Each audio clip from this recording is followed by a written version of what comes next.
So Heidegger round two, or as Nick said, Heidegger in his pure Heidegger.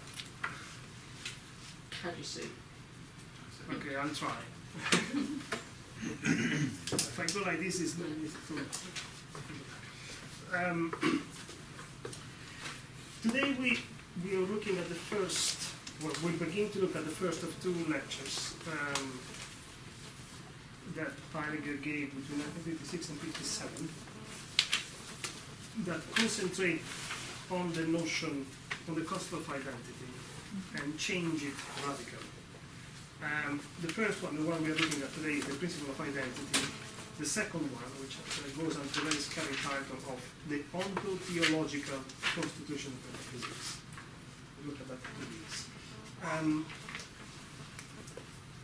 Did you try to read the introduction and the first? The introduction seems to repeat exactly what is said in the lectures, but it makes it a bit clearer, so it's a good way into it. I think that the best, because the text is extremely dense, but is also rather short, I will give you an overall view, and then we read it and discuss bit by bit. Heidegger wants to think what the principle of identity means. The principle of identity is one of the roots or the basic bricks of philosophy, and it has become more and more important with modern philosophy from the 17th century. But it is presented as a unity, this is what Heidegger points out, as a starting point which is solid, it's point, precisely point, and by doing that, it says, it actually prevents us, those human men, as Heidegger keeps calling them really vividly, from really being able to participate, to live up to the challenge that the individual instead is supposed to hear and embrace and be active with. And it says that it is this seeing identity as a solid point, as a starting point, as a first step in order to think, prevent us from really thinking, but it is also the very structure of metaphysics. It creates, yet again, an enframing that shows us the world in a specific way, as if it were the way the world is. And it is a screen. It is limiting, it is presented as fixed and eternal, and it shouldn't be, because one should be aware of what is happening there. You remember that last week, when we were discussing and framing for the question of semi-technology, we started, I introduced you saying that Heidegger wants to rework the relation concept-object that is in Hegel. The concept is identity, is that which is equal to itself. That which is, an expression he uses 2 or 3 times in these lectures, causa sui, it's Latin expression. It is a cause of itself, it is self-sufficient. It does not necessitate something else to make sense, to exist, to act, to function. While its objects are contingent, they are historical, they are not able to stand by themselves, they need the concept as a ground. That's where the word ground comes into the history of philosophy, if you like, as a fundamental point. Identity is the ground from which everything else can be done, said, thought. If you remember at the beginning of the year when we were reading Descartes, the famous claim that I think, therefore I am, that becomes base upon which everything else can be thought. All other certainties can be verified, because that acts as a guarantee. So that is the first, is where you step upon in order to go forward. It is literally, the expression ground is figurative in this sense, but logically it creates the support for everything else. And this has been the role of the principle of identity. To jump forward from Descartes to the logic positivists at the turn of the last century, especially Russell, Frege, they were concerned with describing the notion of zero. How do you describe zero? How can you think zero? And in set theory, zero is that object which is not equal with itself. Can you think not being equal with yourself? No object is not equal with itself. It's a contradiction. Therefore, there are no items in that set, and that's the definition of zero. This is just to give you an example of how identity is used as a basic start, base for starting to think. So it is thought in terms of unity. And then one gets to the thought of Leibniz, for example, at the end of the 17th century. Leibniz died in 1716 or something like those years, 1717. And he develops the idea of this unity with something called the principle of indiscernibles. He's saying if something is, sorry, let me rephrase it. For something to be identical with itself, it responds to the famous statement A equals A that you have found in the text, which means that if, but let's say these two bottles are the same size, if A has all the same attributes of this bottle has all the same attributes of this bottle, entirely, absolutely all the same, then they are not two bottles, they're one.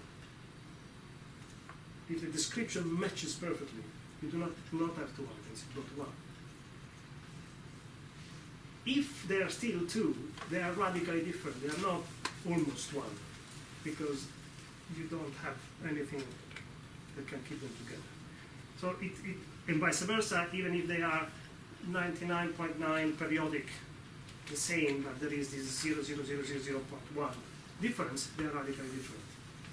So you cannot, the A equal A principle is not about two things being equal to each other.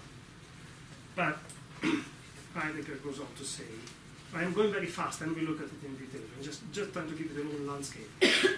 That what is important in this equation is to see that it's not the equal sign of putting the two things together in comparison, but seeing that A is A. The principle of identity is one thing is equal to itself. And here he starts playing with language, and the whole lecture is playing with the expressions. Because now he's shifted from identity as the unity to this problem of sameness. And the problem of sameness is allows him to go somewhere else. And where he goes is straight to the beginning of Western philosophy, the work of Parmenides, I believe in the 6th century before Christ, in Greece. Almost nothing is left of his work, some fragments, one of which says that being and thinking belong in the same. So now here Heidegger has three key words that will constitute the material of his work on this lecture: being, thinking, and sameness, pivoting on the belonging. But they belong together in the same. So instead of having an equal sign that makes two things becoming one, is now pointing at a relation between the two. And here is where he is actually saying that it's very important to look at the German idealism, especially Hegel, because they have introduced a notion of identity that is synthetic, that is based on mediation. It is no longer two things conflating into one if the description matches perfectly, but two things that need each other, need a relation between each other in order to make sense, to have a distribution that give meaning to one and the other, and they stay together. They never exist apart, but have exist in this relationship. So the relationship gives them meaning. And these points, we're speeding forward to the next episode in the lecture, to a complete reversal of the relation between identity and being. Generally, Western thought has posited being first, something exists, or existence is there, is present by itself, and identity is an attribute of it.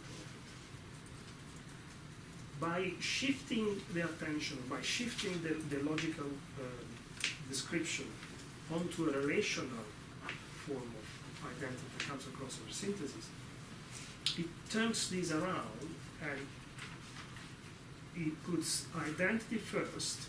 First you have to have an identity that emerges from a relation, a synthesis of a relationship. And when you have that, being plugs into it.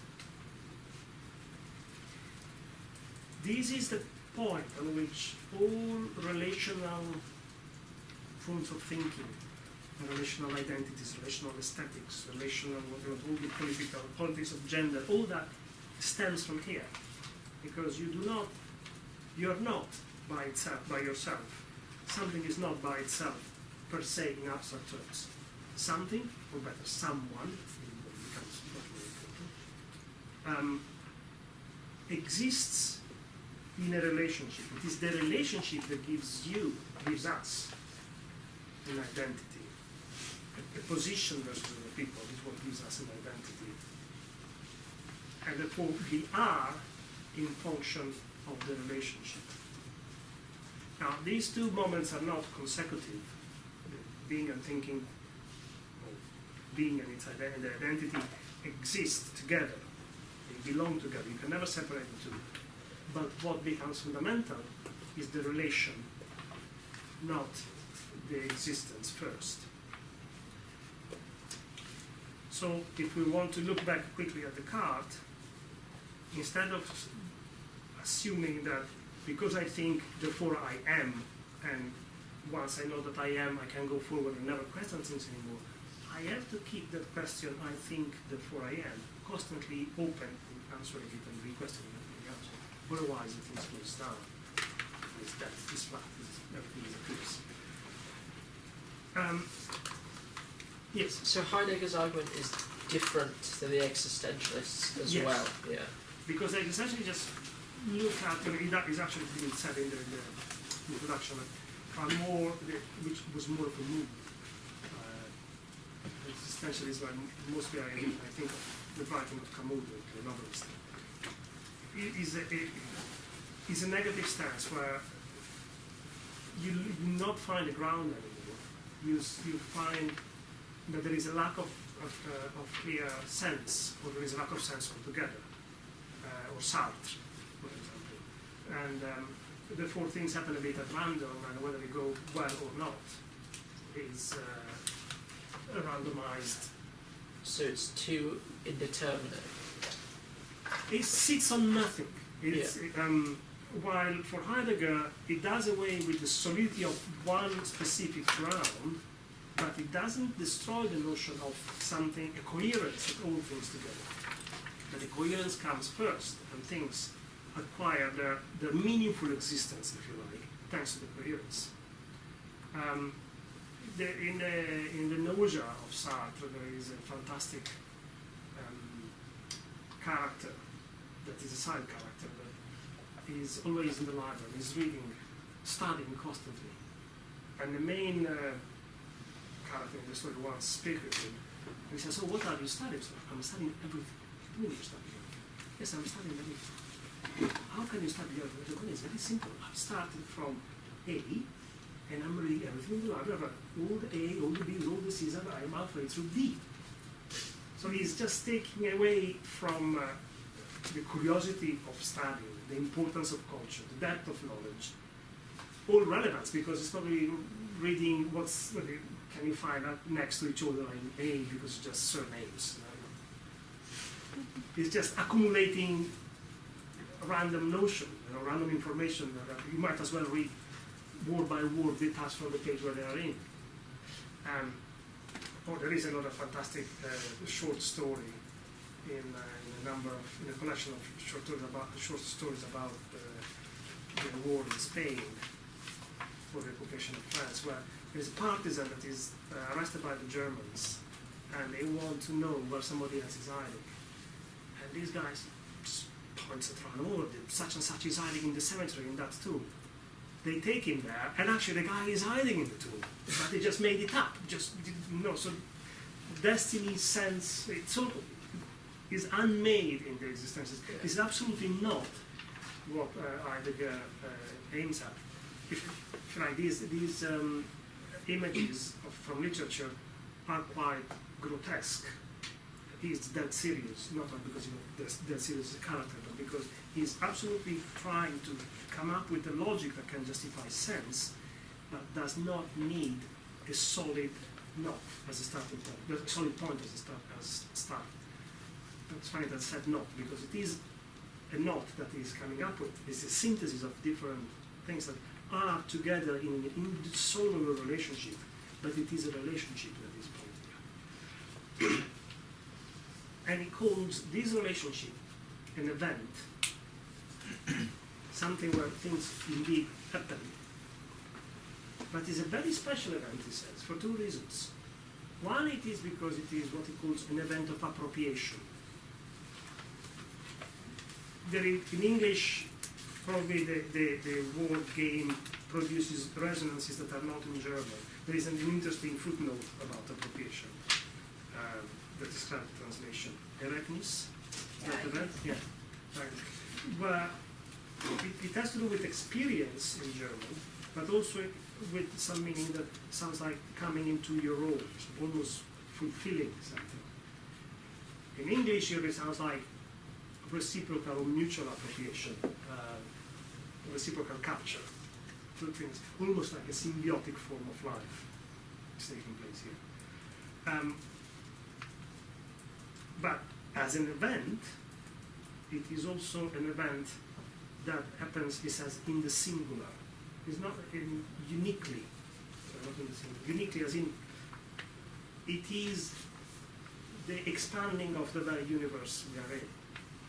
It is not something that repeats itself. It is the event of sense.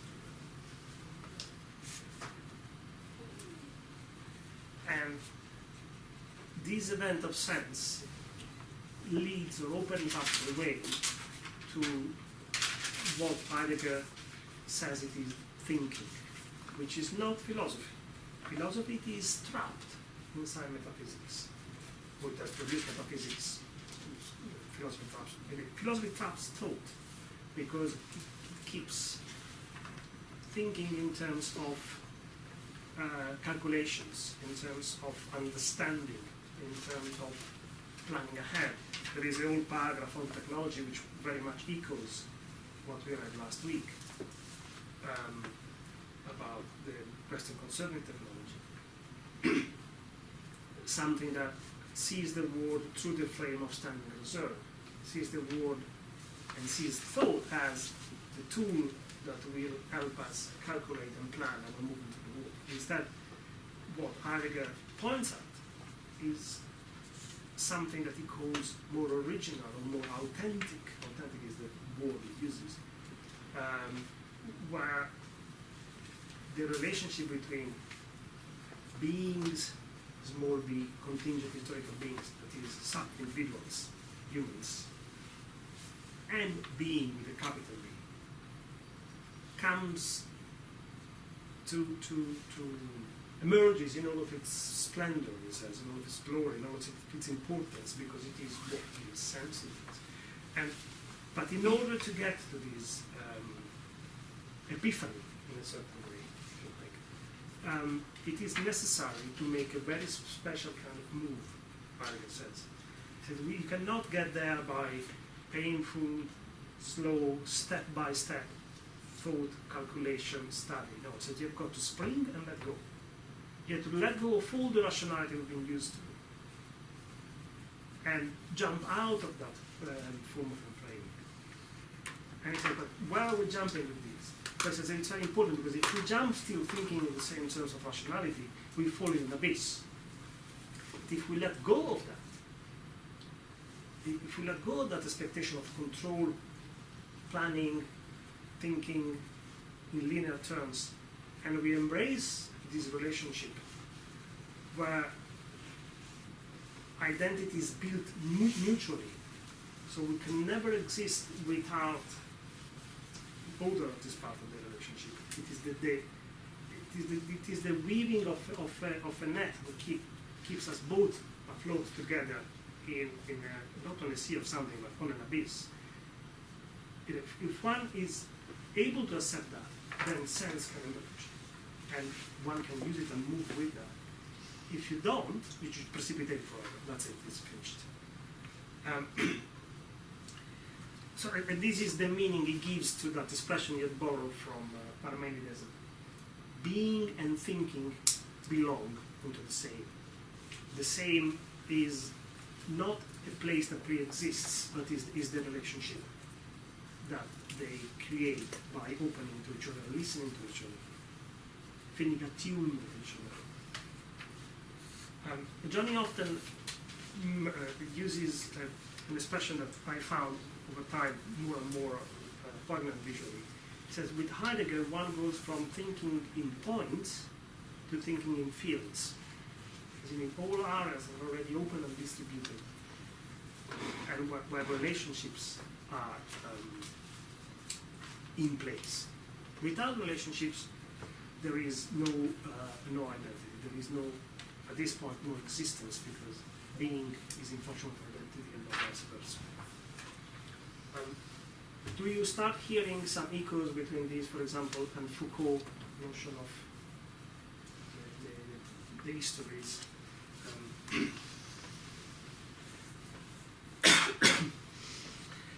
So, with this move, Heidegger changes the notion of identity from an attribute to being to a synthesis that produces being.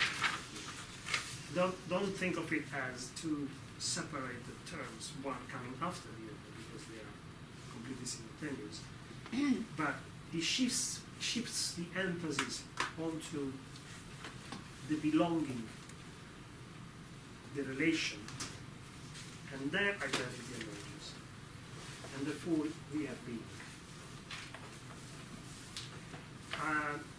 Fred was reading Stanger's. If anybody else has read Stanger's, Foucault, Deleuze, all these characters, all draw from this notion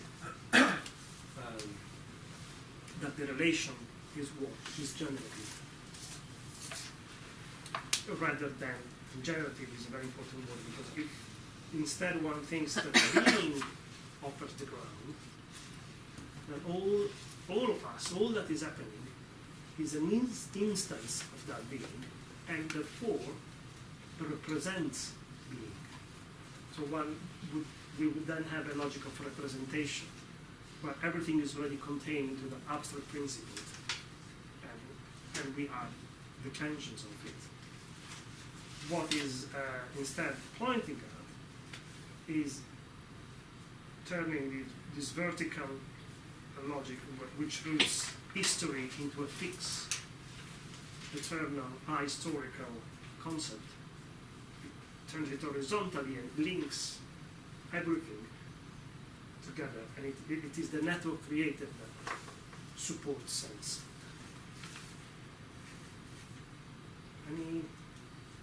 Does it make any sense so far? This is what he presents in the first lecture of the two.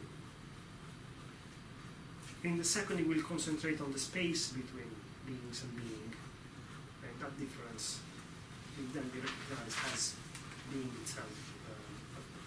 We'll look at that later.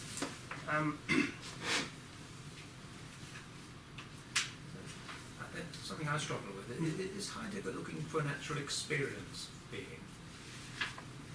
I mean, this sort of yes, epiphany, is that something where one senses being, or is it just the sort of ideas about being? No, I believe it does use the word experience at some point, very clearly, and he opposes it to representation. Yes.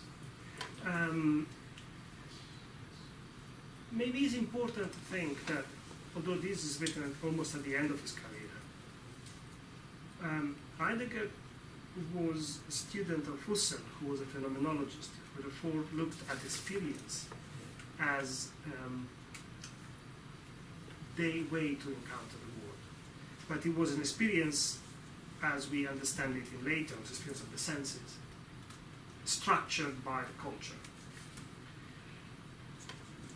I believe that, probably there are endless studies about it, but there is an echo of this question of experience, where Heidegger is using the same problem that our senses are never neutral and pure or natural because there is culture, structure in them.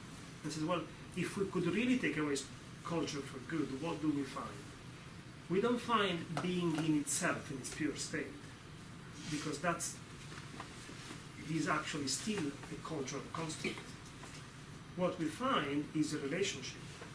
So there is a non-rational encounter with it. But it is an epiphany, it's probably the best word to describe it. One experiences an epiphany,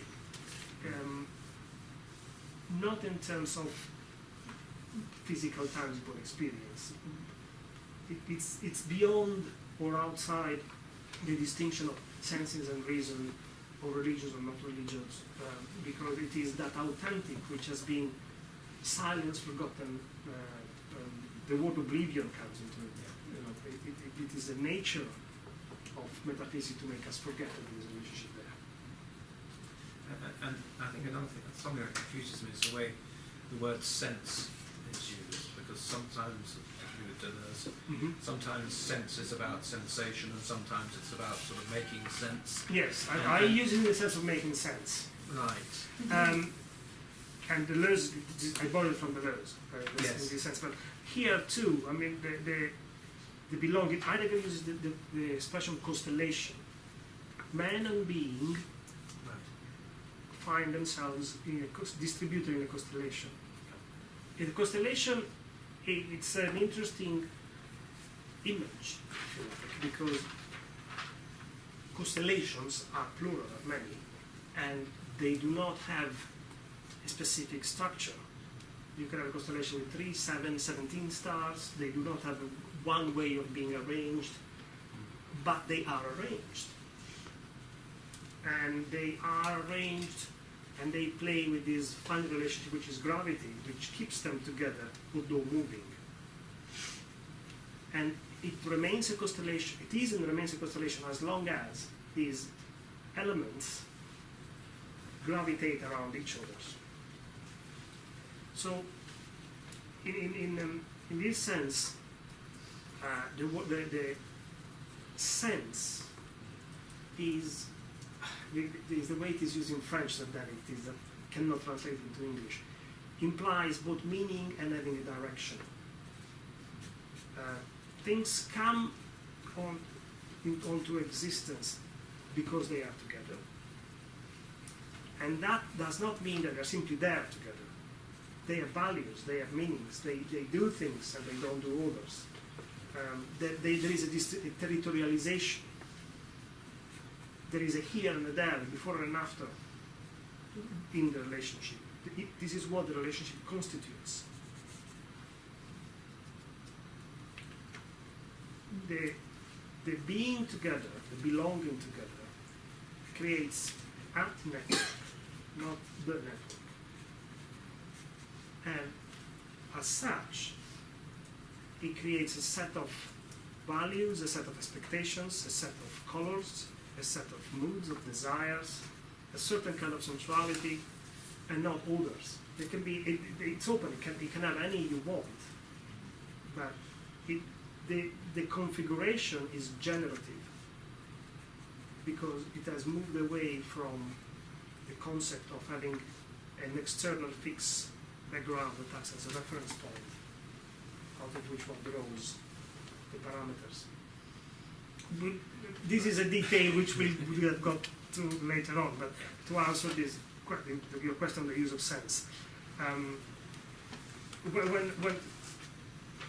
One specification, when Deleuze comes up with the title Logic of Sense, he's very much playing with sense as in making sense, and sense as in which way things are going. In French, the word expresses both. So the fact that things have started moving in one direction rather than the other direction, both physically or metaphorically, gives them one sense rather than another. If it is capitalism versus another form of culture or society, that's one sense, for example. But obviously it plays with the fact that it's also sensual, because it adds a little to that later. Okay, but no, let's not complicate it too much. But thank you, because you brought up constellation, which was an important consequence. I see you very perplexed. Why are we even reading this? That's the first question.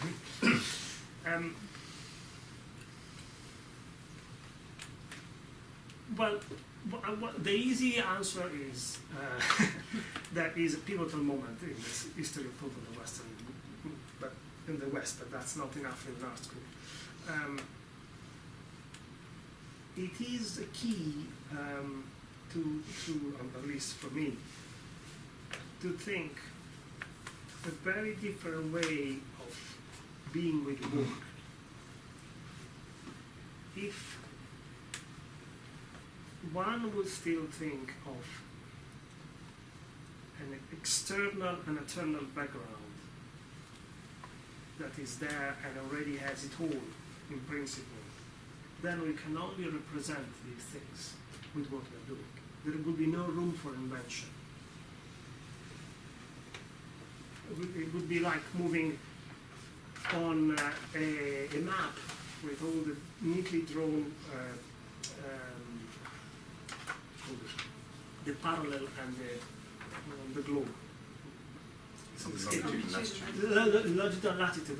Everything is already laid out. You know where to move. Painting by numbers. Yes. In a certain way, yes. Maybe you personally, or I personally, or we personally could not see the whole map, but the concept of a map is there, and therefore we can imagine that some special eye, special mind could see it all. So our movements are actually limited, would be actually limited. And there would be very little left to invent, very little freedom to be had as well. If instead, depending on what, whom, and how we encounter, new relationship can come up, then there is room for participating in this game. There is room for coming up with new ideas. There is room for deciding that you are not supposed to be what you were told you to be, because it was written nowhere that it would be one way or another. That art had to be this or that. If we start making things in this school that are completely unheard of, but then somebody else comes to see them and thinks about that, that what we do raises questions, and the questions circulate, and other people make work or write things in reaction to what they have seen. Progressively, a relationship starts developing, and what we have made here as complete novelty that was almost not recognized as art before becomes a new turn in the history of art in Britain, for example. But it only happens because it has generated relationships, and it has entered the arguments, the questioning, the experimentation. Some might criticize us for making utter crap, some might say this is brilliant, some plenty of what would be in between. And the things come to exist because it's circulated, because it has links. So the meaning it has was not with what we done first, is not in the response, is in the relationship. The whole meaning belongs on the relationship. And for us, the artists, and those who come to see, belong to it together. The thing would not exist if we were apart. It is a direct attack, is not the right word, but it is a turning inside out of the notion of a priori, that there is something that exists per se before starting to play, which has been at the root of philosophy as almost from the beginning. But you very much understand, I believe, to me this is a very important point that has nagged me for a long time, also as an artist, not only studying philosophy, that if there is something that exists per se, that thing is static, and that thing is conditioning from the privileged position what we're doing. If instead the meaning of things emerges in the way things are shared, engaged with, circulated, proposed, rejected, criticized, rediscussed, reproposed in a different form, then we are all part of it. And we are all part of it, retaining our part, not being absorbed as representing something else. Most of the reasoning and discourses that developed on sexual identities, gender, I don't know much, but maybe I'm using wrong terms here, but use these kind of logic. The relation is where you develop an identity. The identity does not enter the relationship pre-made. It's very deep change in the way of thinking that Heidegger proposes. Does it mean that in art, when it's from finished work, the whole thing moved process is more important? Yes, that's a good way of observing. Because in former times in academic system, you had almost to visualize your artwork before you start Yes. doing it. And That's very here important. the emphasis Yes. come on to play during process and Yes. see what dialogue appears or develops from with the work there. Yeah, this is absolutely right. And if you can take it, yes. But are we saying here that there's potential that the process continues still after the work is made? Yes. Then you would have to use Foucault to set that there are these conceptual frames circulating. The process is up to the work, and then it stops. And instead, if you also unmake that frame, then you can see the process. You can also expand it and go past it, which is, for example, what Duchamp had done. Yeah.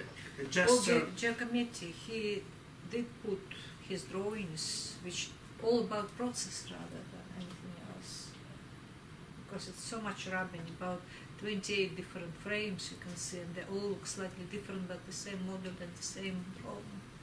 For those who paint or who play with more directly with materials, there is a documentary, probably is on YouTube, of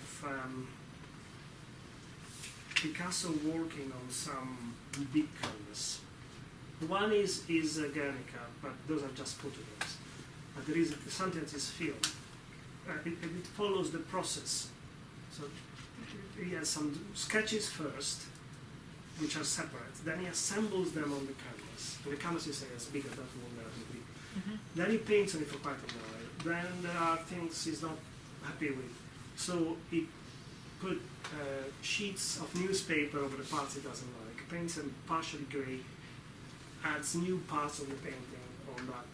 Then he's not convinced with that idea, so he takes some of these newspaper sheets off, not all of them, and then he keeps part of what was the first layer and now the third.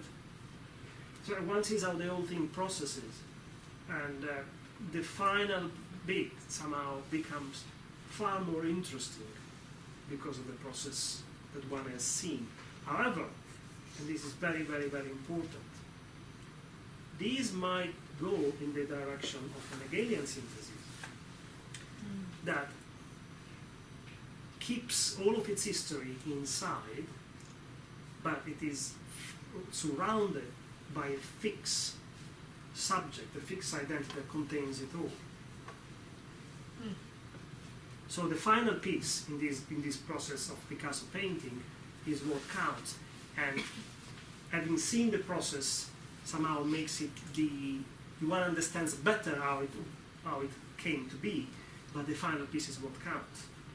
For Heidegger instead, the working process is never closed. You need to keep this process happening, and then you could maintaining the parallel with art. Then you have to go to what Fred just said. The process doesn't end with the finished painting.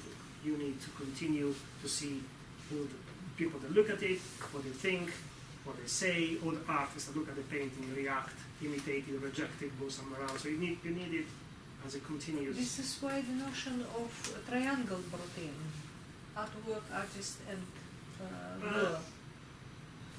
Because that I you wouldn't know. I could wouldn't. stop at the artwork and keep it in your studio. Obviously, course. like I do. Making examples too strict with philosophy is always a problem, but I would certainly in this case I would not close down Heidegger to any specific structure. This is precisely why he uses the word constellation.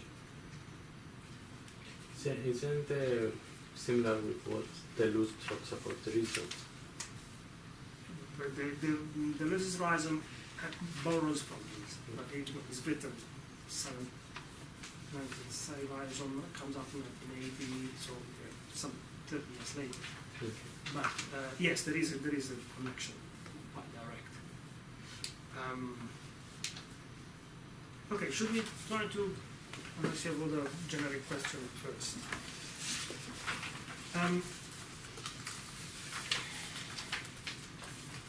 If we go, What else can you do after you have shown work to the people as a part of process and so on and so on? How is it going on?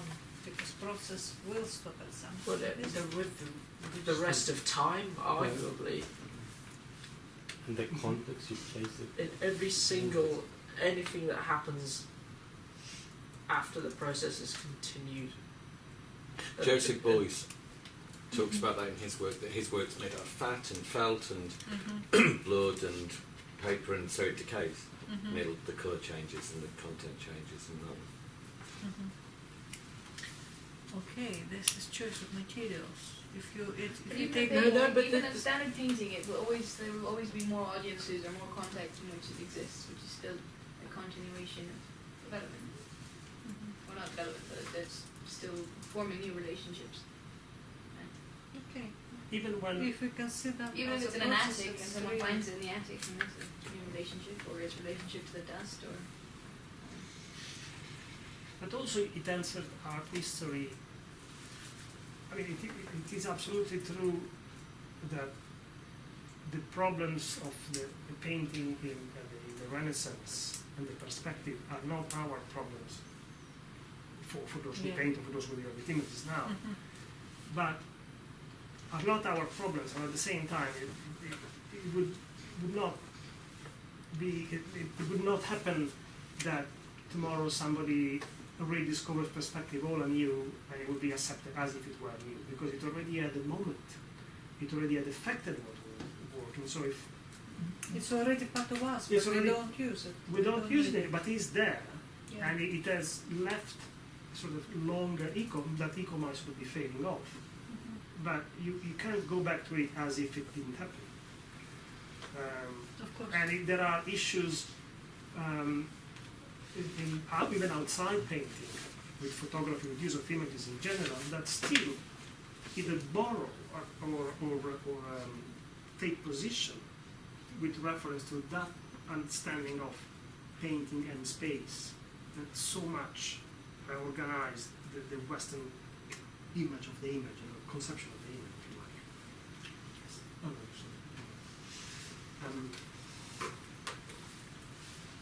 so there are the relation. It's as an historical side as much as physical, especially in the sense it goes on. It's not just about specific work.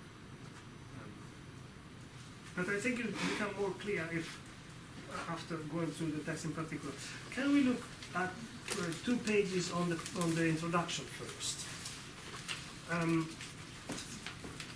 Today's question, the what is belonging, solitude, wandering, and dwelling, and then part 1, A equal A.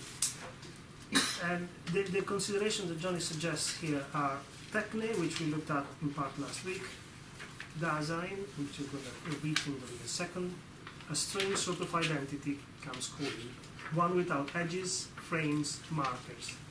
In what way this is linked to belonging, and why it brings in, sorry, I can't even see, why bring in the oddly simple equation A equals A. So that, you might remember Dasein in German, the way Heidegger uses it, means being there, being in some specific moment in time and spot in space, being thrown into life, the deep end. There is no pure beginning. You just need either swim or sink, kind of ontology. And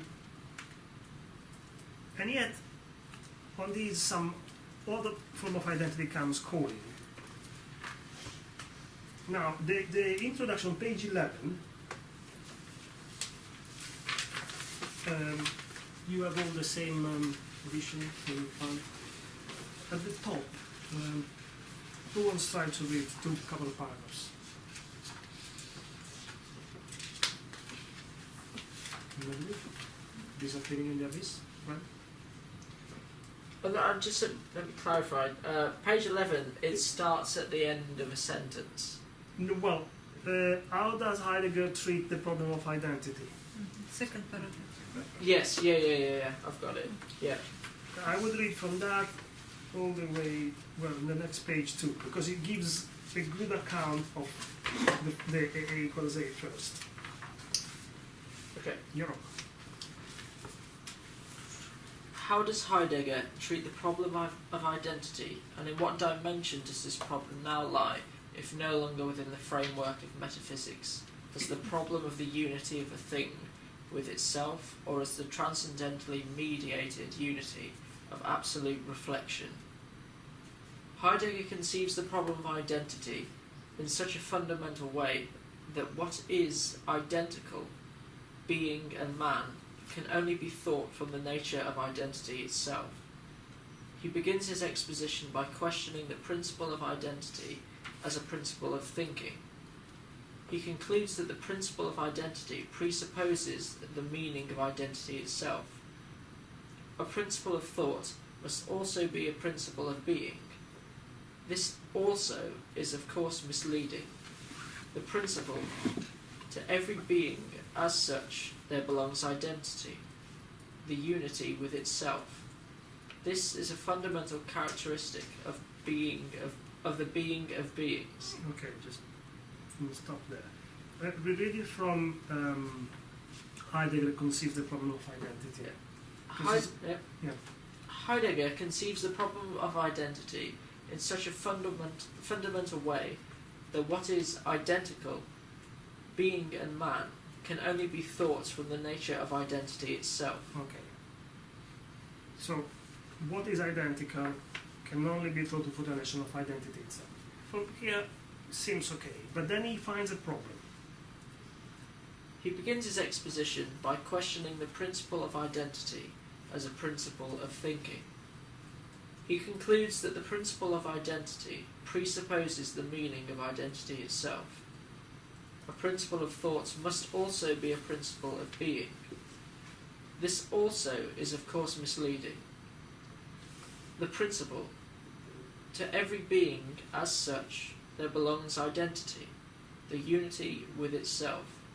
This is a fundamental characteristic of the being of beings. Okay, so to every being as such, so for a being to be a being, to exist, there belongs identity, the unity with itself.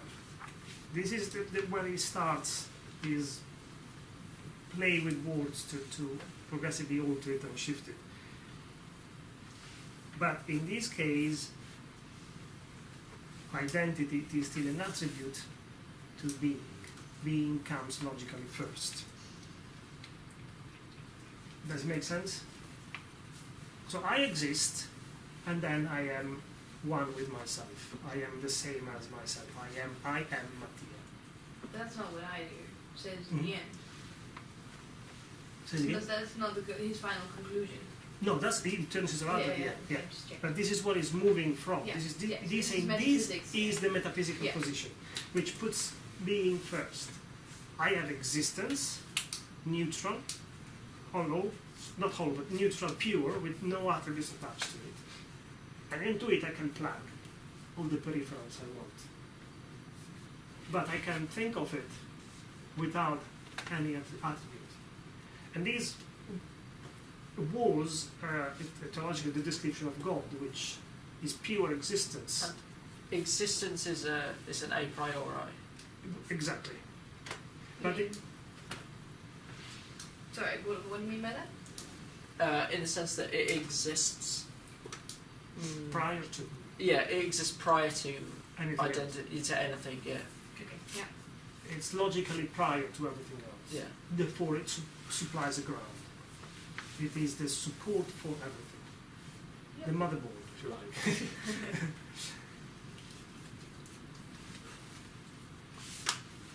Okay. Yeah.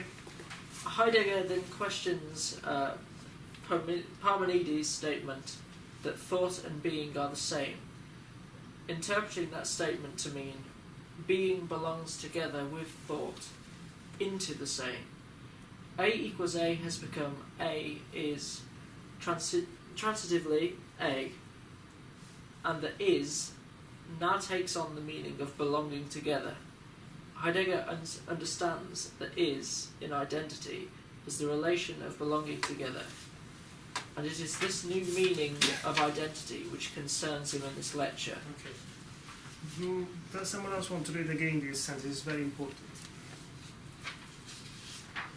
James? No?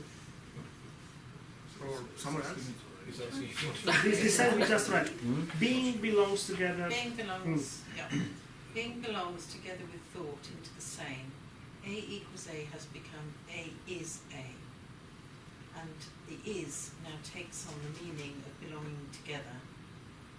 Heidegger understands the is in identity as the relation of belonging together, and it is the new meaning of identity which concerns him in this lecture. So- Carry on. Just wanted to point out that you see this is language starts playing a very major part in this. The is would have felt or been thought as completely transparent. I'm saying that this is a bottle. It sounds like a tautology. But if I think therefore I am, the same is, there is a lot of implications in this. It's not a tautology at all. And something happens in there. There is a dynamic tension. It's not simply a transparent translation of this is a bottle. That's why the relationship becomes so important. It says here, A is transitively A. It's no longer saying that because the two have the same description are actually one. This is the board game that is starting to play to build up a new interpretation. Okay. Well, I want to continue. Don't mind. Yeah, Great. okay. What is new about this understanding of identity as a relation is that the relation first determines the manner of being, of what is to be related, and the how of this relation. It is perhaps difficult for us to think of a relation as being more original than what is related, but this is what Heidegger requires of us. This relation is then no relation in an ordinary sense of that term. We do not know and we cannot predict what is related. Man does not have the static essence of the animal rationale or the subject thinking its object. One of Heidegger's most basic insights is that we do not know what man is, even if he could be understood as a what at all. To say that an understanding of being is subjective because man is involved in that understanding is simply thoughtless. Man is, in the language of being and time, being there, das Sein. Man is the there of being. This has nothing to do with subjectivity and nothing to do with the concept of human existence, of existentialism. Yeah, that was the question that was raised earlier. That man is the there of being. So we are, according to Heidegger, the contingency of in this early description, the contingency of something that would be necessary. Being as causa sui, as self-supported, self-contained, and we depending on it, the representations of it. But this is what Heidegger says is the metaphysical understanding. The relationship must be made fluid and mutual. A very good way to understand this man being the there of being is with the verb to be, the relationship between the infinitive to be and all the various historical declensions of the verb. I am, we were, he shall be, she was, someone else had been. So all these are specific instances which in no way exhaust existence of to be in itself. But to be is ungraspable. Now, in English, to be and being with a capital B are used, you can exchange one with the other, but in German, for example, you would have sein and sein. Sind, yeah. Sind. Mhm. So one is a gerund, and is the sind, the small b being in time and space, and the other one is the infinitive. They are tangent, but they cannot exist without each other. They would make no sense if we cut them apart. Does it make sense? Sorry to repeat it. Do you hear something in it, or I'm really talking a different language? He's not saying, I mean, in this instance, he's saying man is. He's not saying man is the only small b being, is he? Everything's. a being. Yes, but you might remember it's more present in the question concerning technology. There is a whole issue of destiny and being challenged. That is what makes us human. So the dog, the stone, the tree, somehow are less on the front page, so to speak. Or also, in a certain way, that's more evident the question concerning technology. What is not human in the world is more likely to be bundled up with nature as a form of being that would have been the order of us. Because there is this whole issue of taking on responsibility for this challenge that is the ethical part of his work. At least this is what I always heard in it. Yeah. He says, I suppose man is on the front page because of his capacity to think. Yes. So he has a very broad concept of what thinking is. Yes, because it is a thinking Sensational. that is outside rationality. So it is all to be explored in a certain way. At the end of this lecture, he says we're actually at the beginning of this new way of being in the world. So when he speaks of Dasein, that's the human way of being. Yes. Yes. But non-humans, it's sort of it's this anthropocentrism thing coming back, isn't it? Yes. Where we see everything as being very human related, and that sort of seems to leave the rest of the world out. It does. No, you're right in what you're saying. I mean, actually, there is a lot of contemporary, very recent thought that tries to retrace this anthropocentric bit. I think. But surely we can't see anything through any other lens, because everything that we perceive is human related, because we perceive it. We can't understand anything that we don't relate to at all. We can't, but we put ourselves at the centre all the time, which is another sort of form of a priori, isn't it? That, Yes. it's just, we just assume that we're the centre of it all, Yeah. which is making us just that sort of assumption, presupposition, which we weren't meant to make. There are. Now we are. Sorry, to the side. But there are, to answer Lily's comment. There are a lot of attempts now to undo this notion that because we are perceiving the world, it's inevitable that is the world for us. Okay. And some are more acceptable than others. Because some are just dogmatic, say, well, the stone exists, or the possibility, or the world exists without us, must exist without us, the neutrino exists without us. Forget about all the anthropocentric positions. They are arrogant, presumptuous, narrow-minded things. And that as a comment is as arrogant, presumptuous, and narrow-minded as the one is criticizing. Others, like Barad, like Stengers, bring in the question in a more nuanced way. For example, Barad speaks of thinking in the presence of matter, or thinking in the presence of the victims, and she speaks of the political points of science. So, borrowing again from another part of Heidegger that isn't here, they say, well, wait a moment, let's not run to conclusions. Let's not apply the determinism of your anthropocentric frame of mind or framing to the point of foreclosing everything else, using it as standing reserve, using it, spanning it, disposing it, and throwing it away. Wait. And if you wait, maybe you can hear a different kind of tune.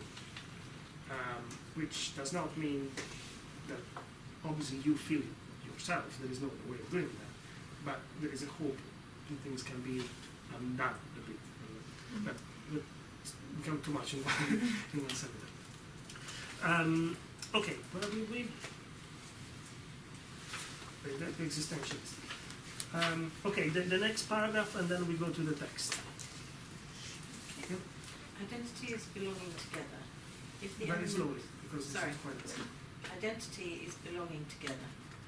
If the element of together and belonging together is emphasized, we have the metaphysical concept of an identity which orders the manifold into a unity mediated by synthesis.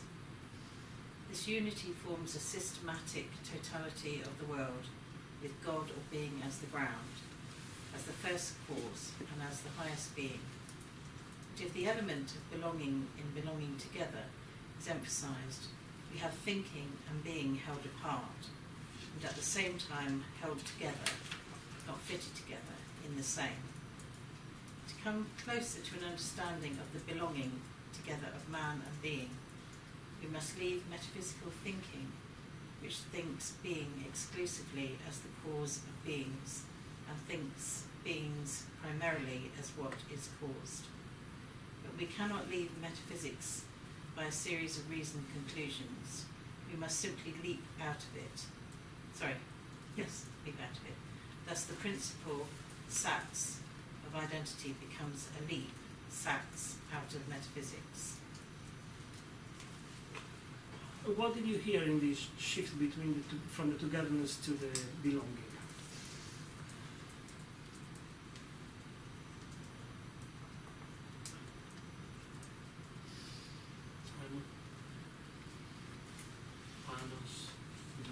leaves you very perplexed. Very. Is it making any sense at all? I think it's what you have been talking about, the metaphysics, that you have to just leave it aside in order to be able to think in this out of metaphysics kind of thinking, to provide reasons and the rational, but the relationship of belonging together couldn't actually understand. It will unpack it later, but yes. Is he saying that? So if you go back to the kind of the two bottles analogy, that's it's not the matter of the kind of Hegelian synthesis of these two things going into each other, so much as he's trying to hold the two ideas up together at the same time and see this Very good. relationship between them. Yes, the same time is very, very, very important. Can you expand on this simultaneity? Or somebody else? Yeah. No, I'm a bit like, yeah, it took me long enough to get to there. To expand on it, it's like, yeah. If you remember for Hegel, because he is actually speaking directly to Hegel. Dualism, it's easy to come about dualism, that you have to have the together is, you have to have the another thing in order to came across the identity. Sorry, say it again. Is there that says to emphasize on the together? Is it talking about the dualism idea of that you have to have the other thing in order to get to the synthesized truth or concept or What it Yes. is and what it is not. No, Those two things, right? that's Hegel, that we left behind with the. But there is. I was speaking about Hegel. Yeah, but it is right. Indeed, here it is referring to the Hegelian synthesis. It says if we think of the together, we have two elements. No, forget these are two moments. We say two things: the concept and the object, and the subject and its object, which for Hegelian purposes end up being the same thing. And one goes into the other. One recognizes the object thanks to a concept that already exists, the a priori you mentioned earlier. And therefore the concept fits into the object. The object fits into the concept. The concept organizes it, gives it meaning, gives it a place somewhere. And then therefore the object can make sense. And this distinction remains, but it's neatly packed and it's got one position on it, doesn't move anywhere else. It was preordained to be there. So that would be the togetherness, which creates a unity out of dualist oppositions that, so we were right in this sense, that come together and become one thing. For Heidegger, instead, belonging, so you don't belong if you are one thing. You need two or more to belong. But the interesting thing is that they don't belong to something else, to a third character or place. They belong together into a sameness that is generated in that belonging. There is a simultaneity in this sense. It's very, very, very important. They are contemporaneous in their participation. They share equal importance. They are parallel. There is an equality or a reciprocity in this belonging, which gives equal responsibility to both. Excuse me, This is does like that a justify marriage. does that justify the identity in question? Sorry. Because of the same attribute who makes them belong together to become one. I said, does that justify the identity in question? Heidegger is trying to. Yes, it does. It does support their identity. It just make it happen, but without making become one thing. The distinction remains. Sorry, but the two acquire a position, a meaning, a position in the world, a purpose in life. Because they are related. They are related, but they are not complementary. It's not exactly, they are not complementary, as in the other part is exactly what the first part is lacking. It's not that. Because otherwise one would fall back into the dualism of dialectics which needs completion. There is no completion here. What comes out of it is a constellation, something that has a distribution. Could be any distribution, but there is a distribution. If we make it, for example, the difference of mind and body, that together it can be said that mind and body forms the identity and the belonging is mind and body at the same time, not as a class forms them. Yes, yes. And mind and body were the problem of... Yeah, just an example. No, but it makes sense, because what the problem of Descartes, for example, how do the mind and the body fit together? You found something relevant. Sorry.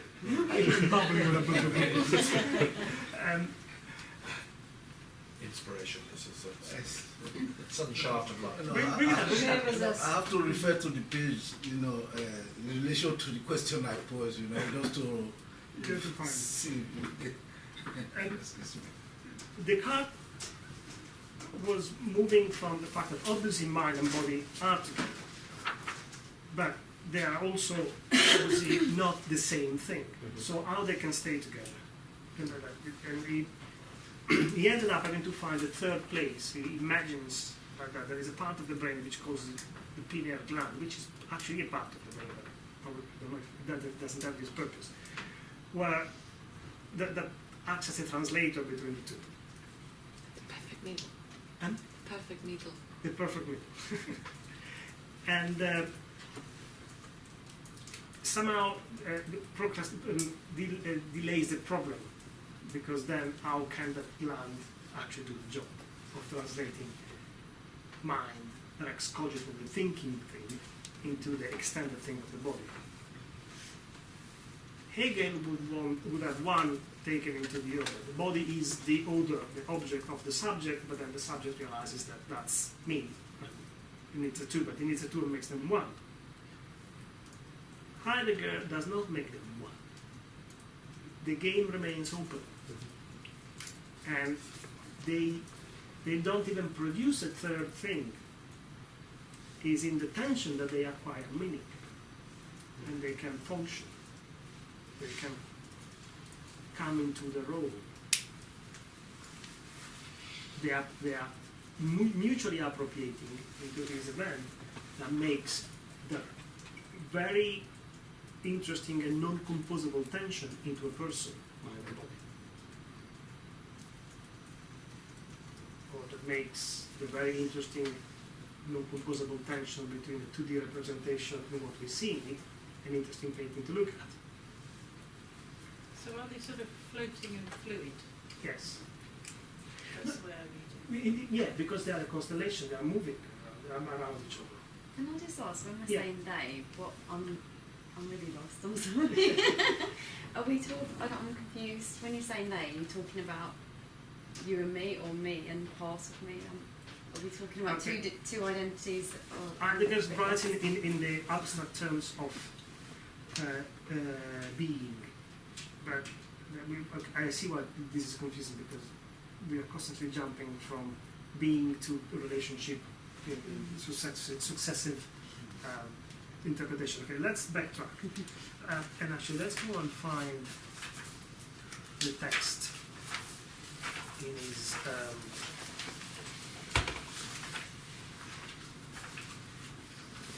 The first page of his.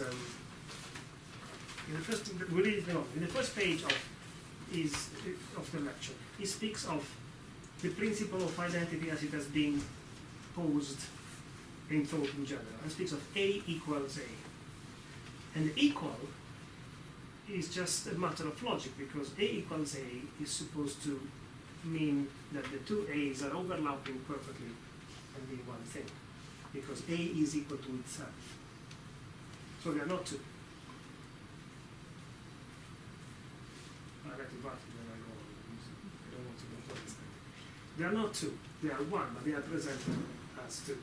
So you can think of definition and its object, or concept and its object. But what the problem is that this concept of identity has been seen as an attribute of existence. So being enjoys this property of being self-identical. Heidegger turns it around and looks at identity as the most original way of coming to make sense, coming to exist meaningfully. But to do that, he needs to involve the problem of a chronological existence, an existence in time and space, which we are, because we have an age and place, and a dating and a calendar and all these kind of things. And puts that in relationship with the projected essence of it.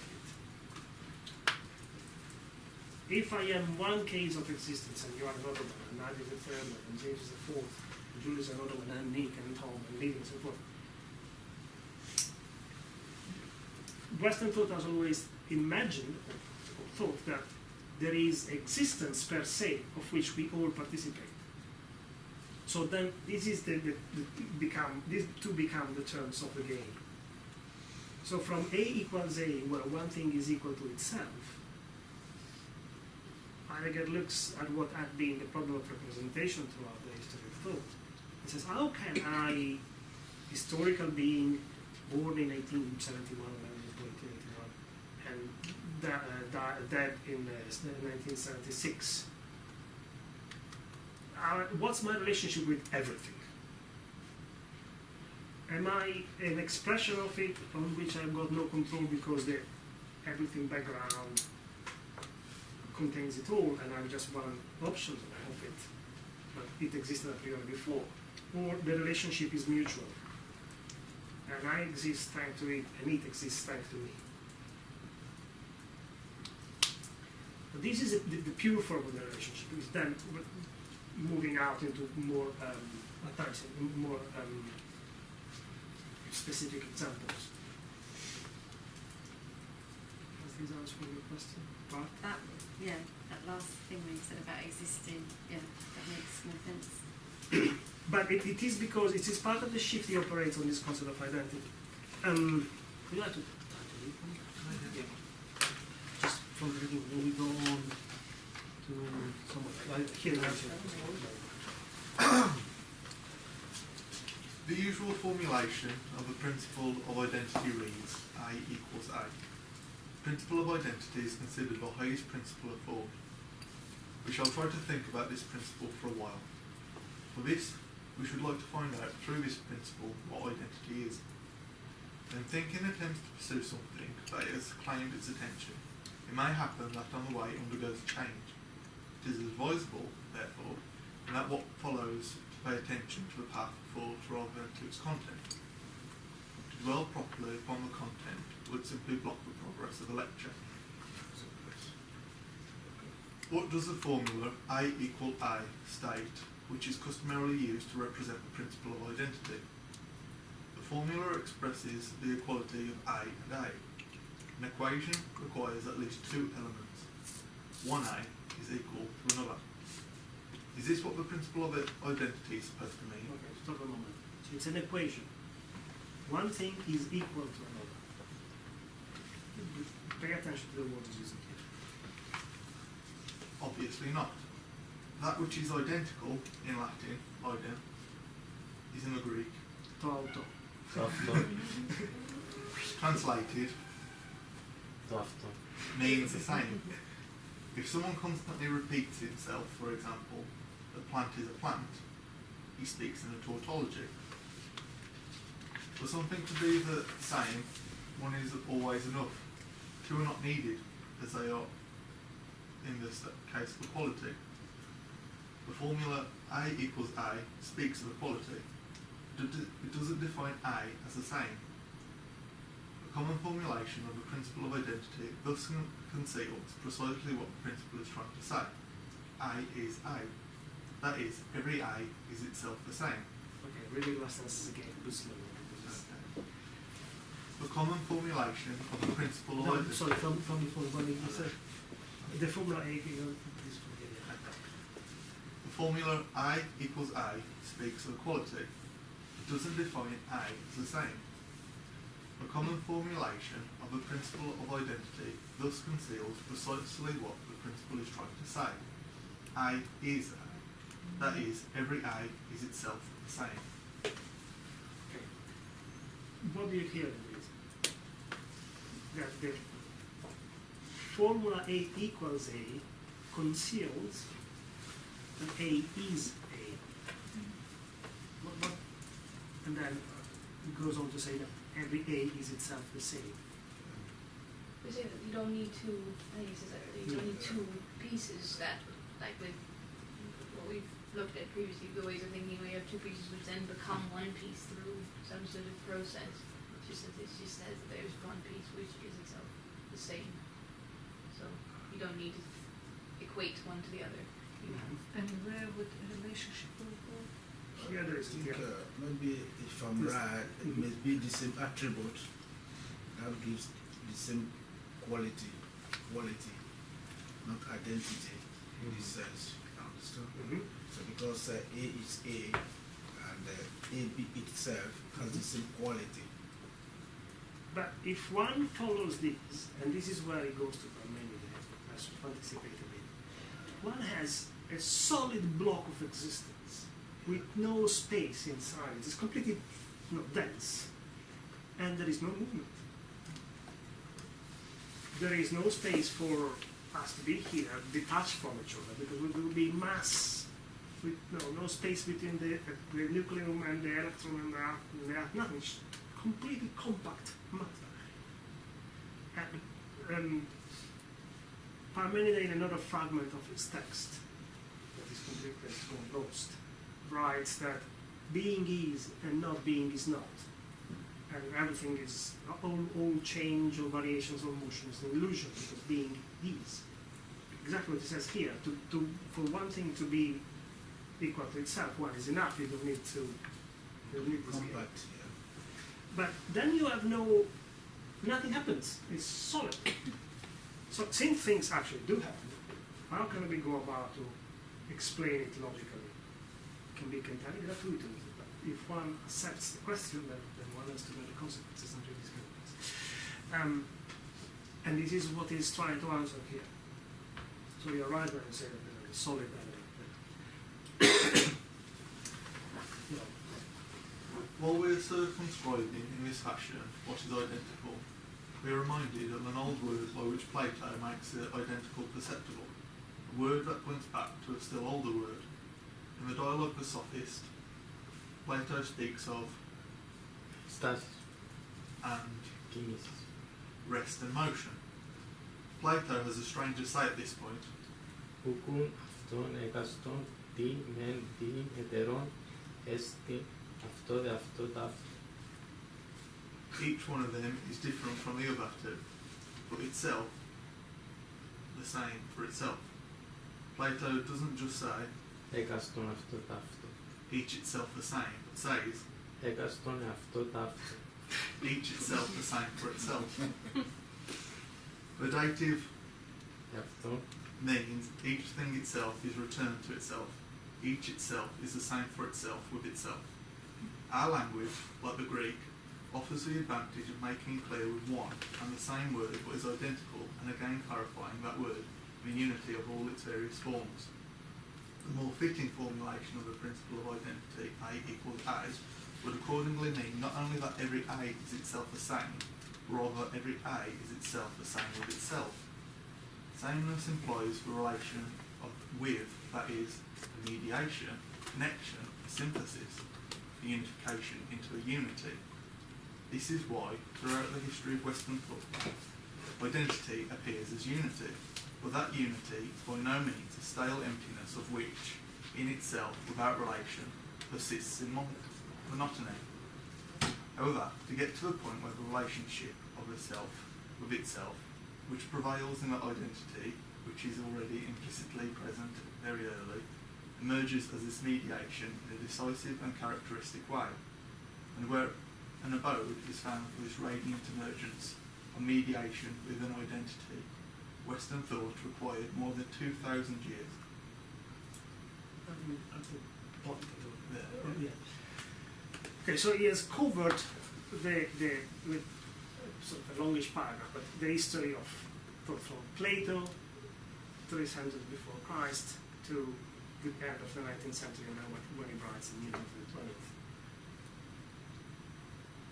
20th. Identity starts with this near solipsistic, every A is equal to itself, and then enters relational first, kind of like that, and then he introduces the problem of mediation.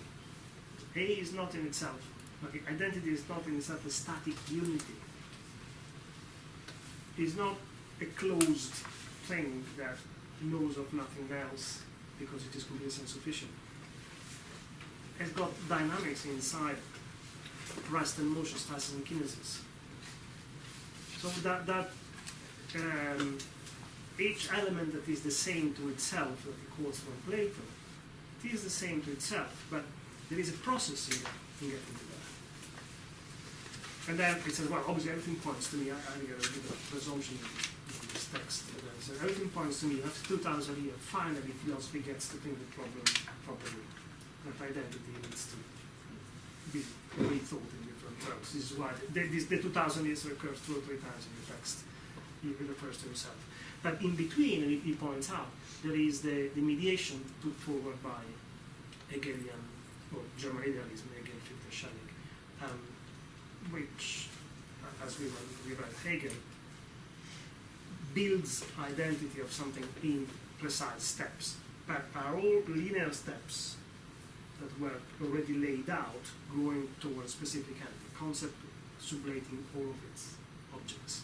And once it reaches it, it might be mediated inside, but it's static outside. It does not change that meaning of A being equal to itself. Heidegger wants to propose something else. Do you start hearing something here, or I'm making it more confused? Or he's making it more confused?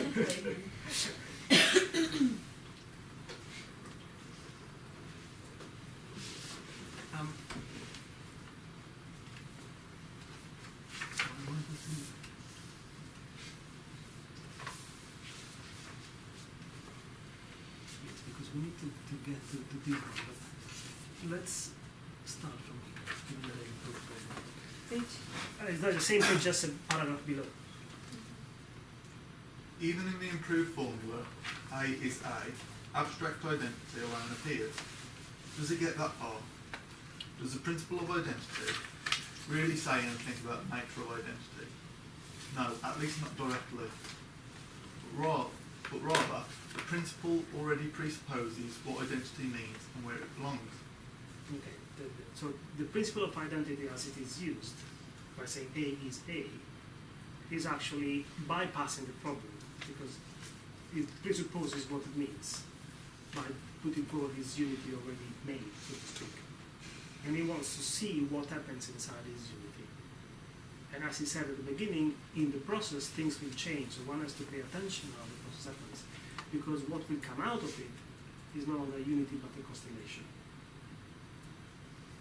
By trying to understand how identity came to be a unity that has been put forward as this tool to use in thinking, he shows that it's actually not a unity at all as a closed thing, but a constellation made of relationships. Has anybody ever read The Invisible Cities of Calvino? Yes. Are you? Sorry, What? Invisible Cities of Calvino. It's a collection of fantastic description of cities, as if Marco Polo had visited them in his traveling. One of them is a city where the inhabitants, for every relationship they have, stretch a wire from where they are to the place of the other person. So there's one between the lovers, one between home and job, one between the job and the pub, one from the pub to somewhere else, one from the home to the hospital where the grandmother is. And then every so often when these things, these wires become too many, They lift the city, take it somewhere else, but leave the wires there, so this network is left in place. And at the time being, that's such a funny grotesque image. What is describing something of this sort. There are all these relationships stretched out. And they are the city. The city starts anew when you replace it somewhere else, because it's like if nobody would know anybody else. You have to start weaving again. Can the neighbor be good or bad? Is the shop worth going buy my grocery from? Is this pub better than the other one? What cinema is this school, that school that I want to send my kids to? Whatever. Right? You have to find it all out again, and then values emerge. Distributions, good neighbor, bad neighbors, very fashionable places to go, places nobody wants to go to, and the whole territory takes place. But it will be different from previous experience. Absolutely. I presume that are people completely changing their identities though, or are they say they have a family, they're still with that family? Well, that's not addressed in the story, but according to Heidegger, they do not have an identity before entering relationships. And that's precisely what the point. As bits of existence thrown into history, in the Dasein, being there, and the fact that history itself exists cannot make sense apart. And we are finding our position and purpose, if you like, or a direction, things we want to go towards and things we want to stay away from, because we start orienteering around, looking at ourselves and projecting an image of the totality of it, and the totality vice versa it's an expression of it and can only exist and function because we're projecting it. Heidegger gives a bit of agency to both. Part to answer your question about the anthropocentric element in it. Being with a capital B is as active, as participating in this relationship, as us, small little example of existence. This is why there is a theological element attached to it as well.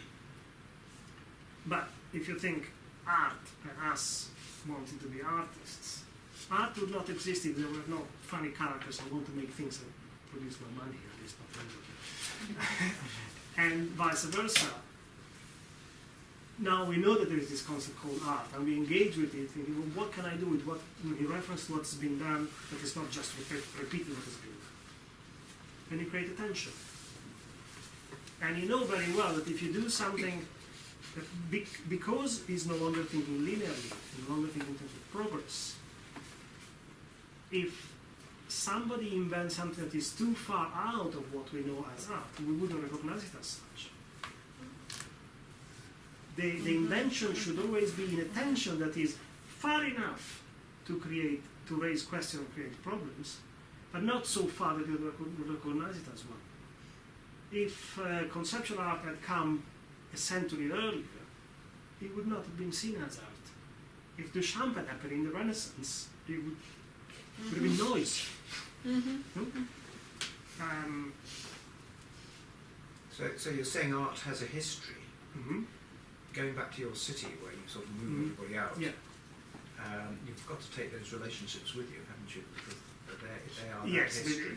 you cannot put this example together and try. Yes, you never leave the relationship behind, and that's precisely why you start from the Dasein. You start from the being there, in it, deep in it, and this is why it is different than the starting point of Hegel, which instead starts as logic from the now, which is hollow. Yes. So when you start, when you get going inside, you're not only taking on what's there, you're also taking on the past. Yeah. You take on everything, and this is why he speaks of technology also in this lecture, because he says technology is our way of thinking the world. Is the way of thinking the world that is in place. Is a frame of conceptual frame. And the problem is that if we look at it from the immediacy of the being there in it, we take it as a mean to an end. It makes the world looking, the nature looking like standing reserve, something to be dug up, used, sold, bought, traded, used, discarded. And it is only in function of our existence, it is only for us.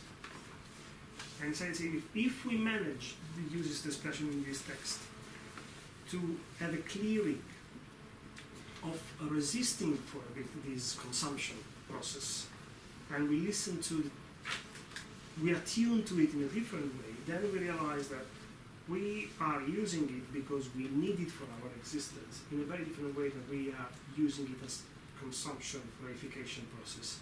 So because nature gives us meaning as much as we are, therefore we are giving meaning to it. We are in reciprocal exchange. And when one realizes that, one somehow can see the limit of the frame and experience the authenticity is aiming at. So the anthropocentrism you brought up earlier is only one part of the game, because as I am anthropocentric in a world that is not only me, therefore my anthropocentrism is somehow in relation to. Yeah. Does it make sense also to others? Yeah. Because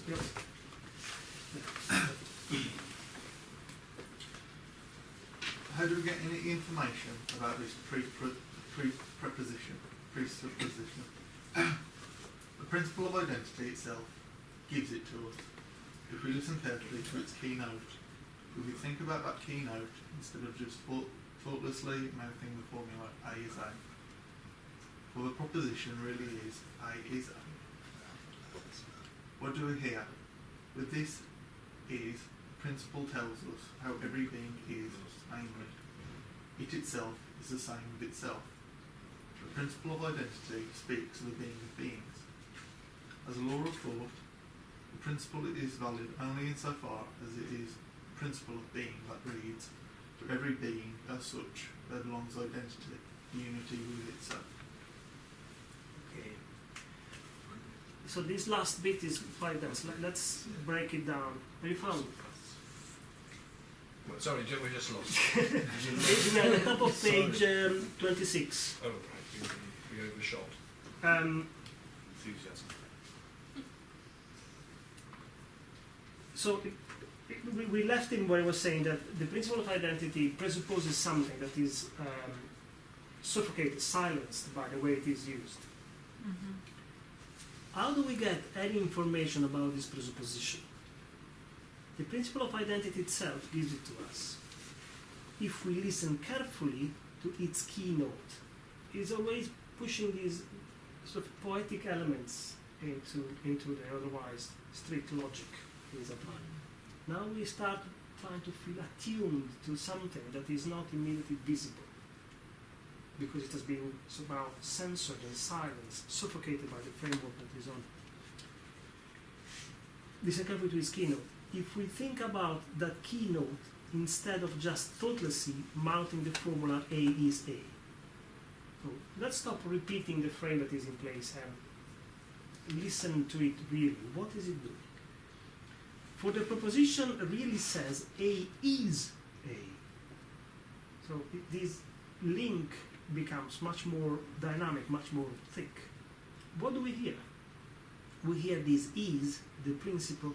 So with this is, the principle tells us how every being is, namely, I always get lost in this. With this is, the principle tells us how every being is, namely, it itself is the same with itself. The principle of identity speaks of the being of beings. Here is how the shift takes place, to answer your question of what are these data playing in it. A is A speaks of the being of beings, the essence of entities, to put it in other words. As a law of thought, the principle is valid only insofar as it is a principle of being that reads, To every being as such, there belongs identity, the unity with itself. So this principle which speaks of the being of beings, the essence of every entity, that element that would be common to all of us, but which none of us exhausts and escapes, is not even the sum of us, is something more. That's what the principle of identity speaks of. But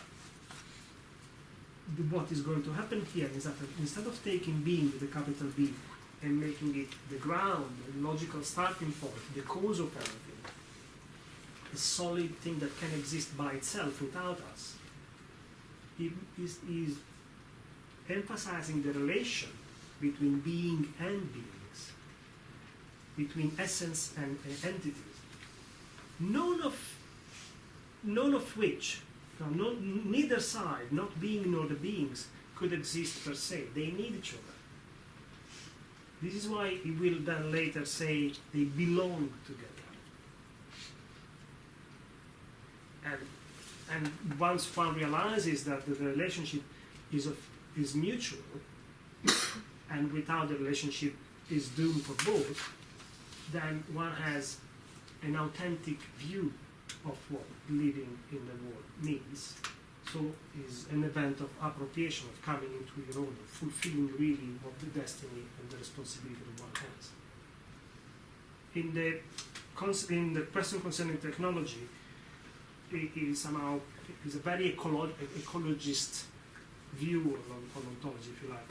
He's saying, yes, we are consuming the world, but we should realize that the world has also been entrusted to us, before we should be taking care of it. So obviously we need to grow things, we need to burn something to remain, to warm ourselves in winter. It's not saying that we have to live as if we have no technology, but there must be a care of how technology is used, so that we're not destroying the very thing that allows us to be alive. In this case, he's saying the same about being. We cannot silence the very thing that logically allows us to exist. And how do we let it speak? And how do we let it speak without it crushing us as non-important entities that can be disposed with, because all energy, all importance, all value is in being. Only if we think of it in terms of a relationship, where no one has more importance than the other, where no hierarchy exists, where there is a constellation in place. Does it start making more sense now? So then he goes on to say, the principle then speaks of being, the being of beings as a law of thought. The principle is valid only insofar it is a principle of being that reads, to every being in history, as such, there belongs identity, the unity with itself. But at this point, this unity with itself has become really complex. It's not just a solid stone that is thick throughout. Okay, really, okay, very slow. Yeah, two is good. And Paolo, if you just step in when there's the group. What the principle of identity, heard in its fundamental key, states is exactly that the whole of Western Europe thinking has in mind, and that is the unity of identity forms a basic characteristic in the being of beings. Everywhere, wherever and however we are related to beings of every kind, we find identity making its claim on us. If this claim was not made, beings could never appear in their being. Accordingly, there would then also not be any science. For if science could not be sure in advance of the identity of its object in each case, it could not be what it is. By this assurance, research makes certain that its work is possible. Still, the leading idea of the identity of the object is never of any palpable use to the sciences. Thus, what is successful and fruitful about scientific knowledge is it everywhere based on something useless. Claim of the identity of the object speaks, whether the sciences hear it or not, whether they throw it to the winds what they have heard, or let themselves be strongly affected by it. The claim of identity speaks from the being of beings. However, where the being of beings appears, most early and most authentically in Western thought with Parmenides, there speaks that which is identical in a way that is almost too powerful. And the Parmenides fragment reads, for the same perceiving, thinking as well as being. Okay, two things here. The last little paragraph is the key of the sentence. He speaks of the sciences, and the sciences cannot, on pain of being completely meaningless, do away with the claim of identity that comes from their object. This again answers your question about the anthropocentrism. The object, the animal, the plant, and that belongs to this alleged order of the human rationality, which is not a flat order, it's not inert matter in Newtonian terms. It demands to be heard, to be approached with much more importance than just a tool for us, than just a food for tonight or a brick for the wall. It exists, it is. And the fact that it is, and we are, must raise questions because we are sharing something. Yes? I've just said that, I've just remembered a kind of a quote from a lecture by Isabel Stengers where she says that it's not a matter of, it's not this mountain that we talk about, but this mountain. And I guess is this the same idea? Yes, she draws a lot from this. Can you say what you heard in the this? Oh, I've tried. It's not so much that that just the kind of matter of fact that this exists is that this mountain should be paid attention to. Mm-hmm. It's that attention that's important. So I suppose it's in like Heidegger seeing the relationship between the two. That's what needs to be paid attention to. The mountain is there. It is this mountain here in front of us, not any mountain that's an abstract concept. It might have landslides coming down, it might be an ecosystem that is at risk, it might be a fantastic place for skiing. All of these things together, none of them and something else, but this mountain demands attention because it is present in front of us. And you're absolutely right, this presence and the question it raises cannot be answered from a separated abstract position, but only in the relationship with it. And your Stengers is absolutely borrowing from here. But then what it goes on to say is the claim of identity speaks from the being of beings. So now he has shifted from the position of the science of the scientists, which would be us, the beings, to the other side.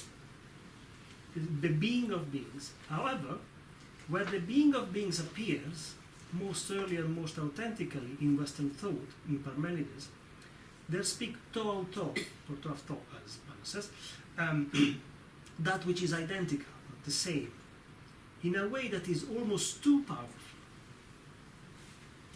One of Parmenides' fragments reads, Togar αυτό knowing estin kiamat, whatever.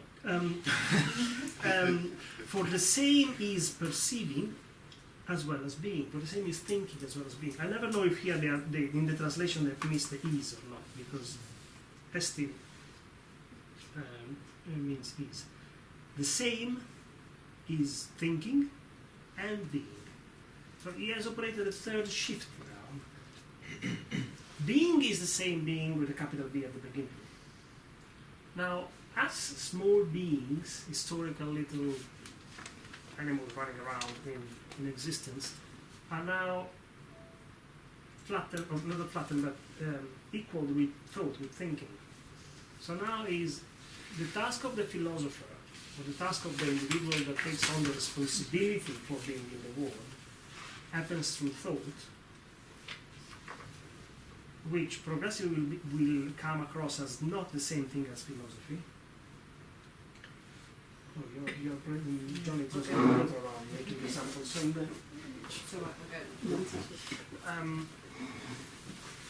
So now the game takes place between thinking, paying attention to the deeds of this mountain, as Fred said, being aware, accepting that there is a consciousness of game, there is an awareness, there is a will to understand, a will to take responsibility. But this is now, we want to make it open. It's not something that is a sort of flattering roller, like those things that flatten the asphalt on the road and listens to nothing. It is precisely the opposite. It is something that wants to feel the tune, the keynote that we said earlier. Some wants to become attuned with being. And in order to do that, he will say, in order to become attuned, one has to step out of the deterministic rationality of Western thought, out of seeing nature and the universe as something that is there for us to use, out of a linearity of cause and effect which can account for everything, and open to something that can never be closed down. This is where the theological element returns. And you could say that he's opening up to a more divine kind of form of existence. And he will say that there is the relationship between us who are willing to accept the question and these things that demand attention is the relationship that will create identity, on which existence can take place.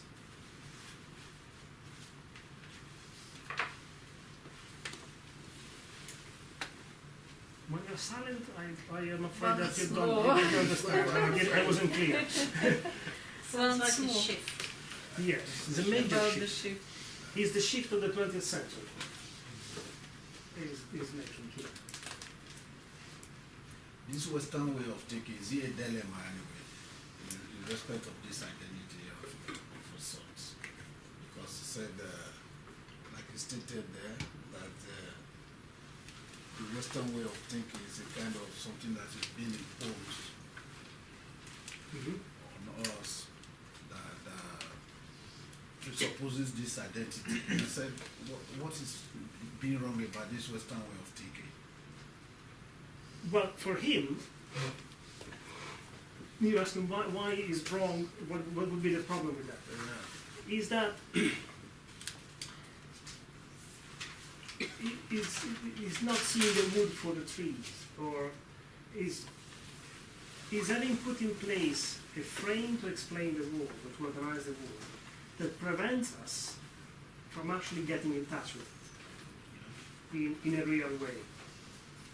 Because I kept wearing the wrong glasses, so to say. Now, obviously, one of the concepts of philosophy, or Western philosophy, the very Western philosophy criticizes here, is seeking truth in itself, the hope of actually putting your hands on it. And what is proposing here is yet the same attempt to get to truth. But what he's saying in this case is that what bars us from reaching truth is precisely the technology we were thinking would have brought us to it. Reason. As long as we reason in these rational terms of subject and object, one for the other, one taking the other and putting it in the right place and putting it in order that pre-exists, we will never be able to listen to truth or to see it in its own, in its true colors, because we are always making it our order. Plenty of post-colonial arguments flow along the same logic. The culture of country X is only defined in function of Europe. Famously, both Freud and Marx, in their own terms, saw non-European countries in previous stages of human development because they posed Europe as the adult, fulfilled development of humanity, and the other countries were still on the way to come to this, the other cultures, to come to this completed state.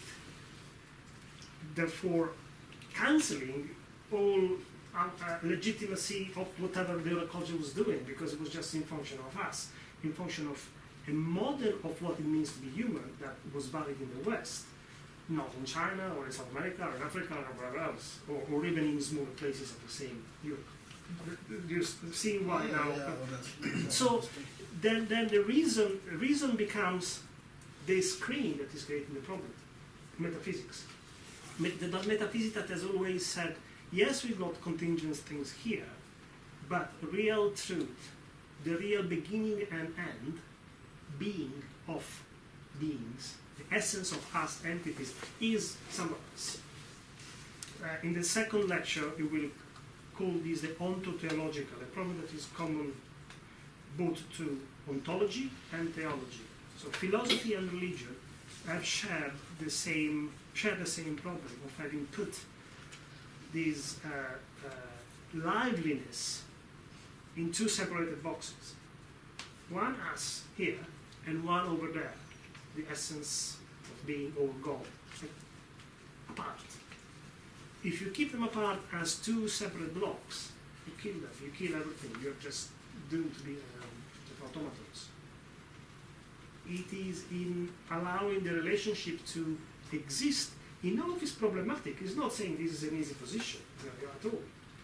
Then you have something that is as more authentic. Is the original, is what it means to be human, is to engage in this relationship. But in this new way to truth, he has shifted identity from a starting point which you basically don't question to a problem that is constantly ongoing.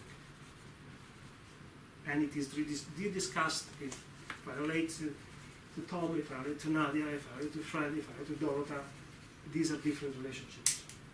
There will be different things that happen.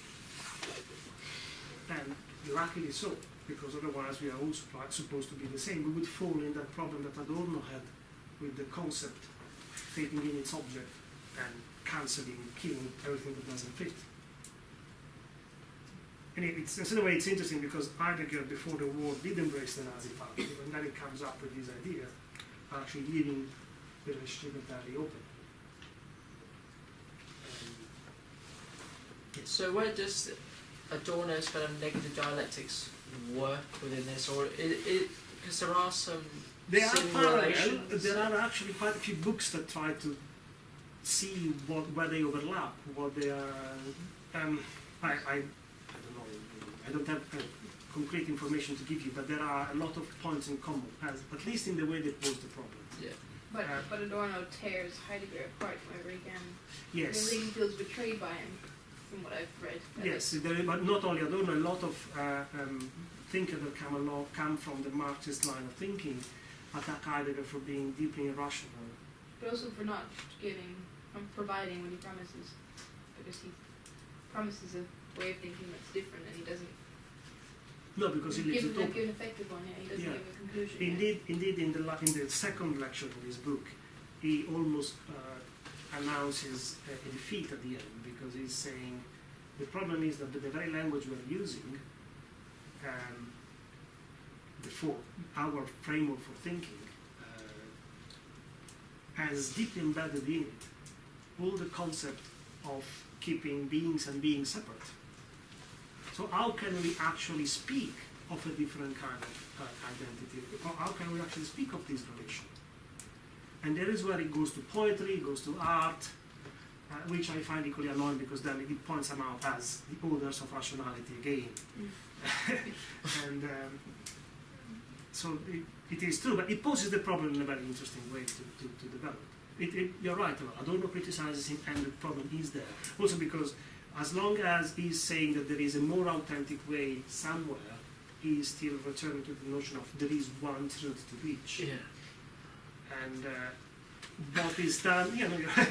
It's just like, and instead of what following things do with this thought is to multiply this authenticity, the rhizome that Panos mentioned, the work of Stenders, Foucault, they take the fact that identity grows on emergent relation, and instead of thinking that there is one identity between means and being, they see that each different relation creates a specific case of identity. So by exploding the identity as an emergence rather than a representation, then there might be more room to make this positive rather than something that phased again. Yes. But Heidegger isn't dialectical at all. Not at all. I mean, Adorno was sticking with dialectics Yes. and trying to sort of make it work. But you can see, I mean, Is it? okay, let's step back here. Heidegger also draws heavily on the work of Immanuel Kant, which we don't read, but Kant introduced a concept that is not far from what Heidegger is doing here. Yes. Instead of saying that there is a primal cause for everything, a ground that supports everything, these points outside our historical life that would explain everything and support it as a ground, is saying that we have plenty of examples of these things, plenty of entities. But the fact that all these examples, for example, causality, we see that if I hit these will fall, they will fall each time I hit it. But is it an absolute necessity that this will fall each time I hit it, or not? I would have to hit it an infinite amount of times to make sure that this is an absolute necessity. As long as I don't do it an infinite amount of time, I don't know. But it is very useful to think that it will fall next time I hit it. So I project that the relationship cause-effect between hitting it and making it fall exists in absolute forever. I project it. I'm not saying it is there. I use it. It becomes a transcendental idea, not a transcendent. Now the distinction is that God or being, as here, would have been transcendent if they would be existing per se separately somewhere else, giving meaning and reason to what we are experiencing in our lives. So you have this world, the cat, and on the other side there is the primary cause, the reason, it's there, exists without us, we can be cancelled this thing. If it is transcendent, it becomes like it's a pyramid without a vertex. We keep pointing at that thing, but it's never concluded in itself. It functions, but it remains in sort of a haze of undeterminacy. And yet it functions as our ground. Heidegger points at something rather similar here when he speaks, this will be more evident in the second lecture, but he speaks of being, revealing and concealing itself constantly, because you see that this is, I am, he is, she is, existence is here, but can we speak of being per se? What, being per se, unless you imagine poltergeist sort of materializing in the room, you never set your hands on it, but nevertheless you think of it, and you think our individual existence is in relation to it. So Heidegger uses this notion of transcendental for this relationship, but to push it a bit, we can say that we are reciprocal in terms of transcendental. Being needs us as much as we need it. And this is why there is a belonging together. There is a constellation. The hierarchy of a prime cause, prime motor, as Aristotle would put it, of a ground that acts as a stage upon which things happen, but could be an empty stage, it would still be a stage, is no longer the case.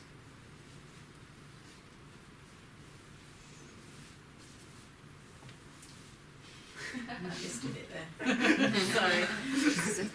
We had a bit of a detour between Adorno, Heidegger, and Kant.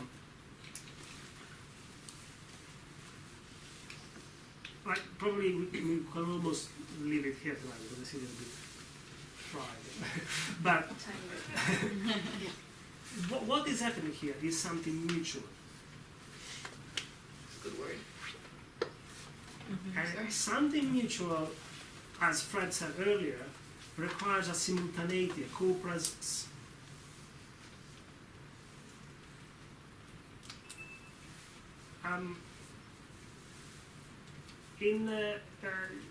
There is a book of Julia You Kristeva, said it's called, what is the word? Co-presence. Co-presence. Co-presence.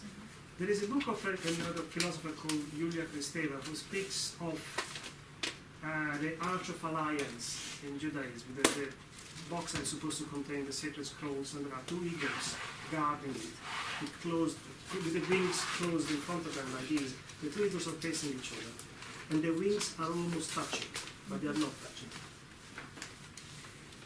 And she uses this object as a visual metaphor for the relationship between humans and God in very in Heideggerian terms. They are not touching, they are almost touching, and they need each other to exist. The relationship is mutually asymptotic. God cannot exist without man, or without humans, and humans without God would be nothing but lumps of matter. And that's the way she builds, well, the way she builds the relationship for the religion in terms of Arch of Alliance of Judaism. I don't know the concept of it, but what she builds. But she borrows it straight from Heidegger. It becomes very evident when you think of this mutual need that is not a complementary, not a complementary, it's not that one lacks what the other one has. It's not that one completes the other. They both exist as individual, separated, only in the relationship. Like in gravity. What is it? I was going to say, could you see this as kind of like a binary star system, where both stars are of kind of like a equal density, so they work codependent of each other. So say if one was bigger than the other, then it would become something more like Hegel, where the one star would absorb the other and destroy it. Whereas this is a kind of perfect oscillation. I would be careful with the word perfect, but Yeah. it is a balanced. Yes. They use this word resonate. Is that Yeah, So could it resonate, or what I may say, they have almost equal attributes, but they create a kind of compatibility between both to be able to exist on a mutual ground. No. Not really? No, they don't exist on a mutual ground. They do create, their relationship is what Heidegger calls, to put the play, what groundless ground. The relationship is what keeps them up together. If you would interrupt the relationship, they would not continue to exist as separate, drifting off to infinity. They would lose completely meaning. It would vanish. Instead, as long as the relationship exists, they also exist. Almost this relationship exists in the first place. But it doesn't happen historically first. You realize what Heidegger says is a move backward. Yeah. One is thrown into life and is running after daily errands, and there is all this noise and chatter of worries and task and anguish. This is what he writes in the books. And then you have reason, you count upon reason to give you answers, solutions, and to, if you ever wonder about it, to lead you to truth. Well, he says, no, this is actually killing truth, that it prevents us from reaching it. If we actually listen to it, our being in things already is being in relation to things. So the relationship, it doesn't have an origin, it doesn't tackle the issue of the origin of the relationship. What is concerned with is for us to realize that we are in a relationship. It's a legitimate question, it just is not part of what is discussed. Origin is not in it, it wants us to be able to listen, and listening is important because all reason has projected the world in visual terms, and instead he wants the issue to become more sensual, to listen to the keynote of being, to become, his acoustic is something that is far less rational, and become attuned with the fact that we exist thanks to existence, but existence does not exist without us, so we are mutually involved, supporting each other. You can say that the whole society functions in the same way.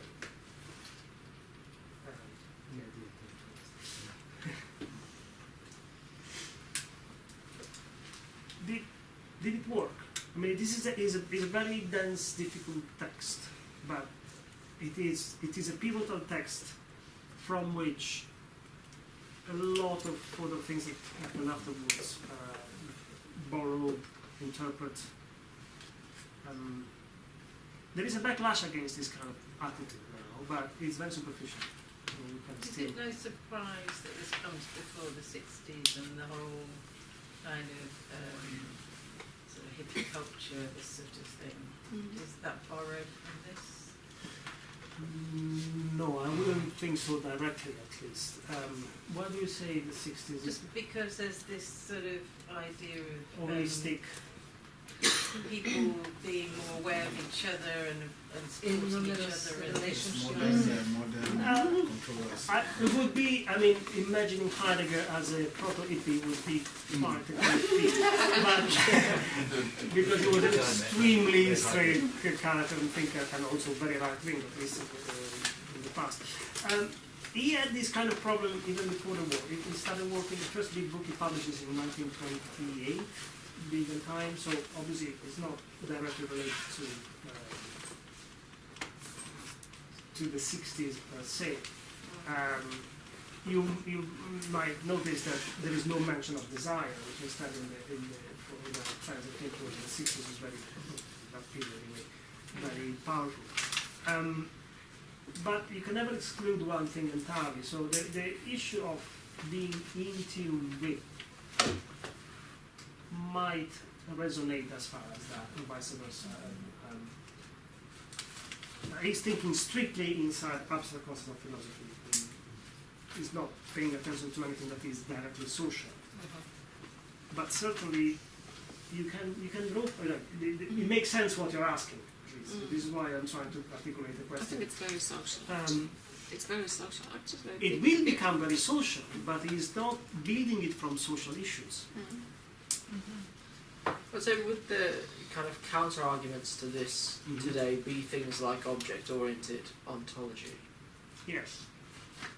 And if you point out, what you mentioned this just earlier, where he says the object speaks, and claims the identity of being comes from the object. I mean, object-oriented ontology does draw a lot of points from Heidegger, trying to emphasize the non-correlational part in it. If being speaks, then being is. So they're trying to slow down the relationship and listen more to the other side only, which is in itself boring because we've been swinging between subject and object for so long. Let's see, at least think of something else if you're bored with this, not just go back to the opposite. Was that like a return to Deschamps in some ways again?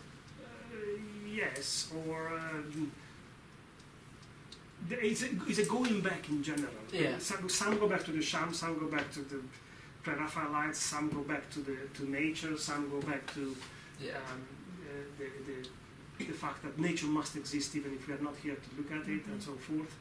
I mean, there's a lot to be said about, but the main point is that it is an argument that is built by listening only to one side of what's been said here, and willingly not paying attention to the other, in my interpretation.